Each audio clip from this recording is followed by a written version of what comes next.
Sertifikat pagar laut dipalsukan, warga murka, bentuk Satgas tangkap Kades Kohot. Ratusan warga di Desa Kohot murka setelah polisi menyatakan sertifikat pagar laut dipalsukan.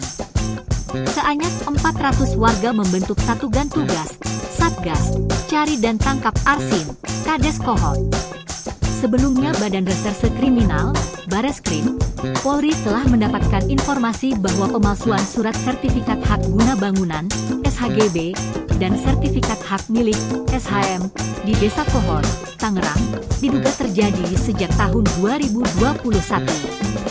Direktur Tindak Pidana Umum Bareskrim Polri Brigjen Pol Juhandani Raharjo Puro mengatakan, hal ini diketahui penyidik setelah memeriksa 44 orang saksi kasus dugaan pemalsuan surat izin terkait pagar laut Tangerang. Pemalsuan terjadi sejak 2021 sampai saat ini di Desa Kohot, Kecamatan Paku Haji, Kabupaten Tangerang, kata Juhandani saat ditemui di Gedung Bareskrim Polri, Jakarta Selatan, Senin, 10 Februari 2025, malam. Arsin, yang merupakan kepala Desa Kohot, menghilang setelah mencuatnya kasus pagar laut di pesisir utara Tangerang. Inisiatif warga ini digagas oleh kelompok Laskar Jiban, yang diketuai oleh Aman Rizal.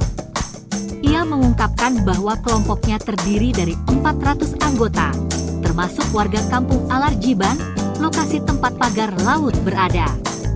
Arsin disebut-sebut mencatut nama warga dalam pembuatan sertifikat hak guna bangunan, SHGB, dan sertifikat hak milik, SHM, di kawasan tersebut.